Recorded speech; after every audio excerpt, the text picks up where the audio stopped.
Bienvenidos a Píldoras de Salud. El día de hoy veremos el tema de corioamnionitis. Te recuerdo que este es un contenido para público en general. Si eres personal de salud y te interesa esta enfermedad, te recomiendo ver el otro video de temática azul contenido en este mismo canal. La primera pregunta es, ¿qué es la corioamnionitis? Esta enfermedad de nombre tan raro. Pues no es más que la infección o inflamación de los siguientes componentes: el líquido amniótico, que es este líquido que está contenido dentro de las membranas ovulares, que ya hemos explicado en el anterior video. Si tienes dudas para entender este tema, te recomendamos ver el video anterior de ruptura prematura de membranas, que está en este mismo canal. Entonces, el líquido amniótico que está dentro de estas membranas ovulares, la infección de estas mismas membranas, o sea, todo el continente que está protegiendo al bebé, o de la placenta, que es la que está a este nivel, que es la que se va a encargar de insertarse en el útero y aportarle los nutrientes. ¿Y cómo es que se llevan estos nutrientes hasta el bebé?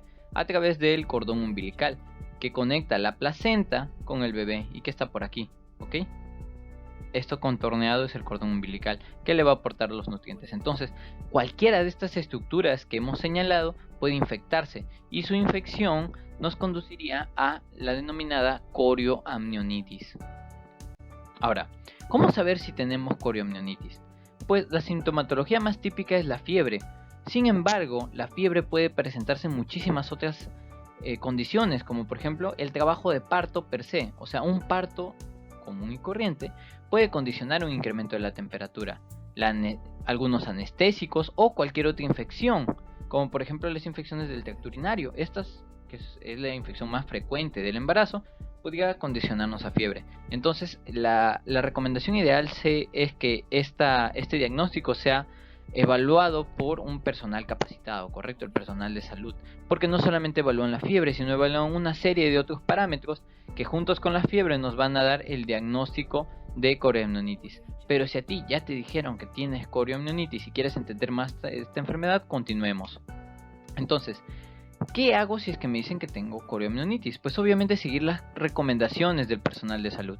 El personal de salud se va a enfocar en estas dos acciones que obviamente te interesan conocer, que es la inducción del trabajo de parto y la antibiótico-terapia. La inducción del trabajo de parto se realiza debido a que esta infección puede conducir a muchas otras complicaciones si es que no se produce el parto. O sea, durante el parto se van a eliminar esas membranas que han estado infectadas.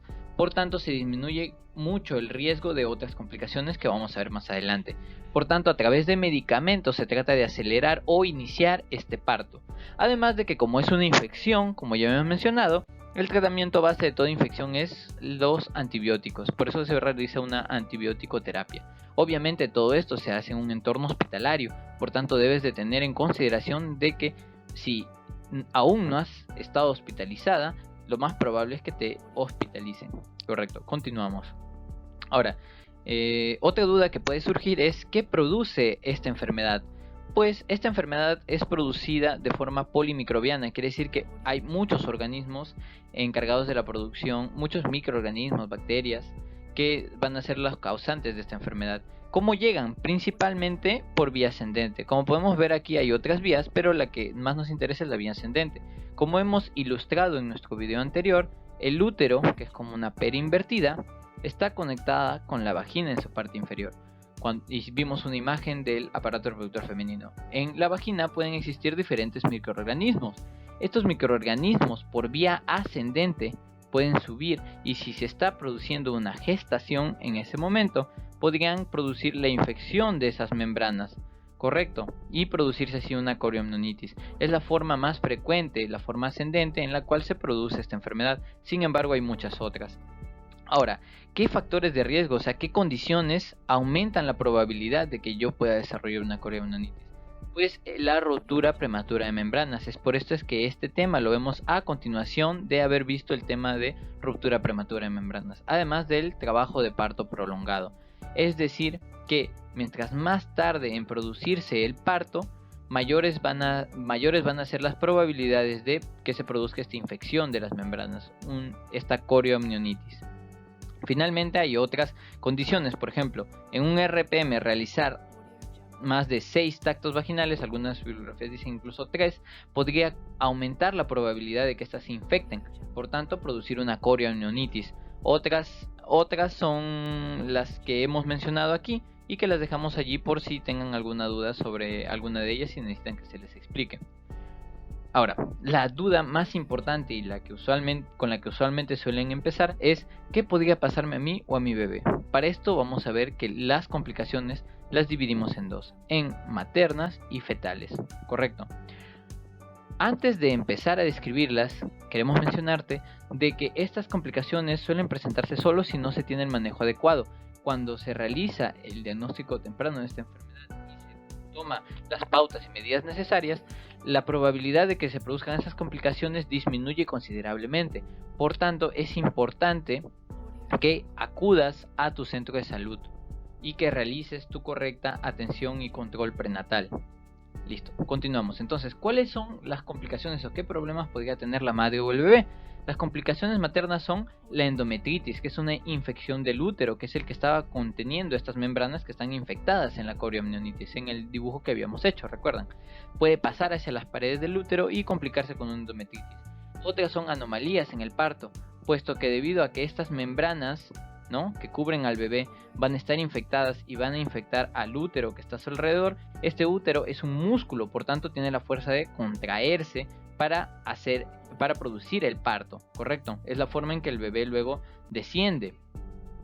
Pero, ¿qué es lo que pasa si es que se infecta estas membranas y luego esas membranas van a entrar en contacto con el útero? También pueden infectarlo y disminuir la contractibilidad, o sea, disminuyen la función del útero.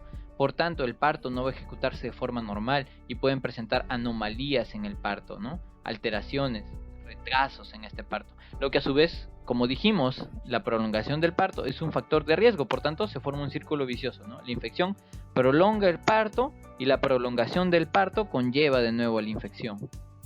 Otra cosa que podría presentarse es la atonía uterina. Como habíamos mencionado, pierde su capacidad contráctil.